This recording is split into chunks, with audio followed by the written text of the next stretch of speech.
Moran medical চেণ্টাৰৰ সন্মুখৰ পৰা চুৰি হোৱা ৰোগী স্কুটি উদ্ধাৰ আৰক্ষীৰ তদন্ত অব্যাহত মৰাণ মেডিকেল চেণ্টাৰৰ সন্মুখৰ পৰা 17 মেত চুৰি কৰি নিয়া মৰাণ হেলা গাঁৱৰ নিবাসী ঘনকান্ত ফুকনৰ পত্নী তথা অংগনবাড়ী কৰ্মী জয়ন্তী গগৈ ফুকনৰ AS04V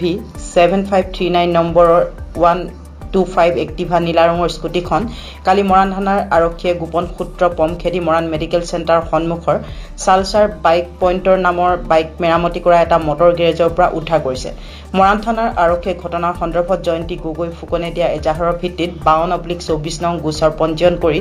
ভাৰতীয় দণ্ডবিধি আইনৰ 379 ধাৰাত উক্ত বাইক গেৰেজৰ স্বত্বাধিকাৰী ৰবি আগৰৱালক ফুটপুছৰ বাবে আটক কৰি নটিচ দি থানাৰ পৰা মুক্তি দিছে যদিও আৰক্ষীয়ে ঘটনাৰ সন্দৰ্ভত তদন্ত অব্যাহত ৰাখিছে গেৰেজৰ স্বত্বাধিকাৰী ৰবি আগৰৱালে আৰক্ষীক জনোৱা মতে দুটা লৰাই 17 মেত এই স্কুটিখন হেণ্ডেল লক হ'ল বুলি ভাবি ভাল কৰিবলৈ দি যায় আৰু পিছদিনা নিম বুলি কয় লৰা দুটাই ঘৰ বামুনবাৰীত বুলি জনাইছিল মই একচুয়ালি চুৰি হোৱাটো মই গম নাপাওঁ আৰু মোৰ ইয়াত স্কুটি এটা আহিছিল গধূলি বনাবলৈ তো তেখেতৰ মানে চাবিৰ প্ৰব্লেম আছিল তো গধূলি হৈ যাত মই ক'লো যে এতিয়াতো বনোৱা নহ'ব তো তেখেতে ক'লে বাজেটটো কিমান হয় মই ক'লো 11-12 টকা অনুমানিক হ'ব লাগে তো তেখেতে ক'লে মই কালি আহিম তেতিয়া পইচাটো লৈ কিনে কালি বনাই দিব মই হ'ব মই বোলো ঘৰ ক'ত তো বাউনবাৰী বুলি ক'লে মোবাইল নম্বৰ পিছত তাৰ মোবাইল নাই বুলি ক'লে তো তেতিয়া ঠিক আছে ৰাতিপুৱা আহিব বুলি ভাবিলোঁ মই